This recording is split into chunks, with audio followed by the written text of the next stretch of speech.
Today's lesson is a review. It's practice of words with the short I sound. So it will sound like I. Okay. So here we start with the letter D. For a D sound, remember we said it's same like the A, goes round, up, right to the top. The I, which makes the I sound, and again, like the A, but instead of stopping and going down, you go right to the top and down again. So D, I, D, did. And again, each word, when we write words, there are no spaces between the letters, but there are spaces from one word to the next word. This is the letter H, which gives us a H sound. H, I, D, hid. Let's try it again. H, I, D, hid. Here we have F, I, N, fin. Now you'll notice I didn't make a straight line here, so it looks quite untidy. It's just straight down. So again, let's do it without the dots. It's F, I, N. Okay. I am leaving clear a small space between it just to show you how each letter is written. You can see how comfortable you are in the space that you need, but generally it's a very, very small space. Here would be at least one finger space between each word. The next letter is a P, which makes a P sound. P, I, N. And again, when we put it together, it's pin. H, I, M, him. H, I, M, him. Let's review quickly. Did, hid. Right, this one is not really a I sound, it's more like an sound. And you will learn about that later. We call it a schwa sound. But even if you say fin, it's okay until you can get used to it. Pin, him. Even this one, you will notice a lot of times when we speak, we'll say pin instead of pin, but it's okay. A fin is what a fish moves with. So one fin, many fins, one pin, many pins. So usually we just add an S to the end when we're doing plural.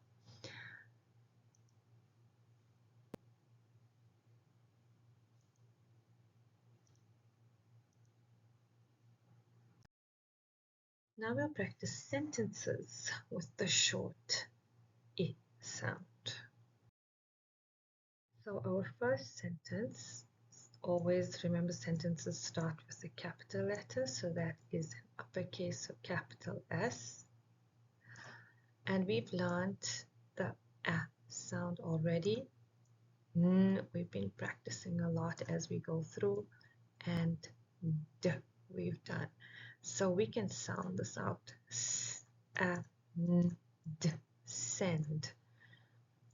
We've learned this sight word, which is the, send, the. Big, because there's your bat before your ball. B, I, and remember we go round, same like the formation of the A, but we go down with the tail for the G sound. So send the big bin with the kids. Now I'm not going to write every word because it would take too long, but I wanted to show you we end with a period or a full stop. Send the big bin with the kids. This here is an order. It's a command. We're telling someone that they should do this. So I'm going to write the word command so you can see how we spell it. And we've learned that there are 4 types of sentences for now. So this sentence is called the imperative sentence. Okay, I will write it here so you can get used to looking at the words as well. Imperative.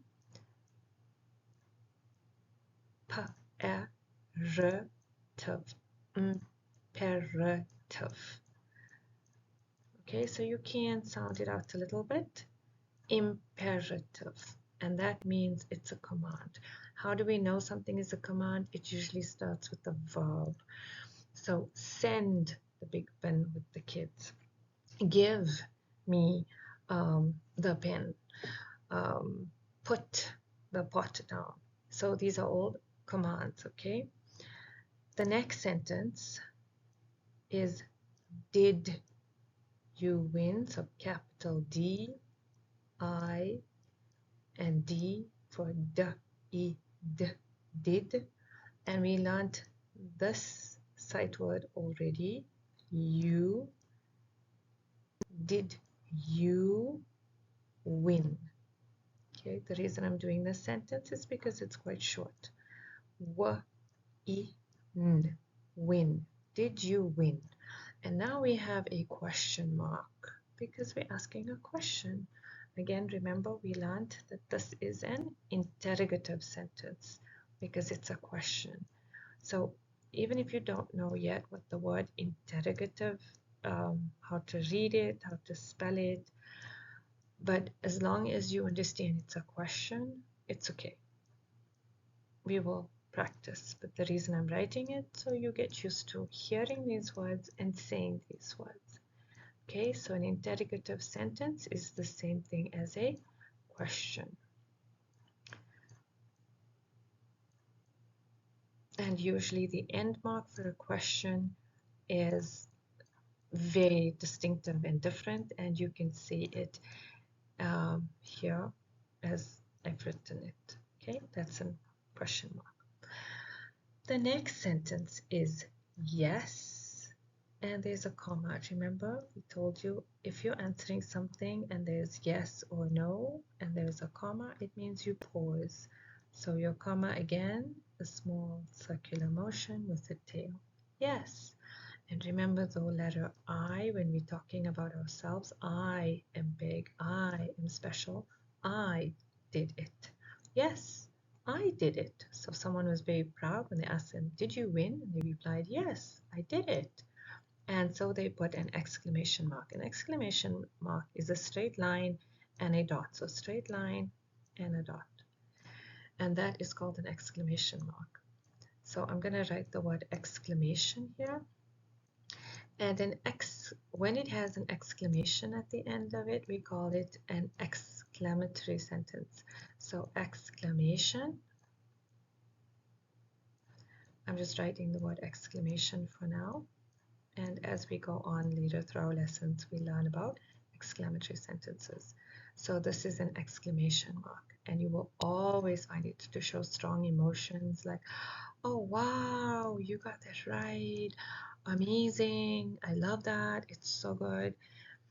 And this is just a sentence which is stating something. So again, the capital letter I for myself, when you're indicating it in a sentence, whether it's at the beginning of a sentence or in the middle, it's always a capital letter. I hit the pen in the tin. And this one has a period or a full stop. This is just a statement. It's telling you something and giving you information. So a statement is called a declarative sentence. Okay. If you go on to Classera, you will find the PowerPoints where we describe and there's videos explaining each type of sentence. So in this one slide, we have clearly shown you the different types of sentences. The first one is an imperative sentence or command.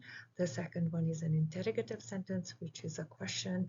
The third sentence is an exclamatory sentence showing strong feelings, and it has an exclamation mark. And the last one is a statement where it's a declarative sentence. It's giving you information or telling you something. Again, these two have a period or full stop. They can be confusing, but I told you the imperative sentence usually starts with a verb, where it's just telling you to do something first. Okay, so sit down. It's sit is your verb.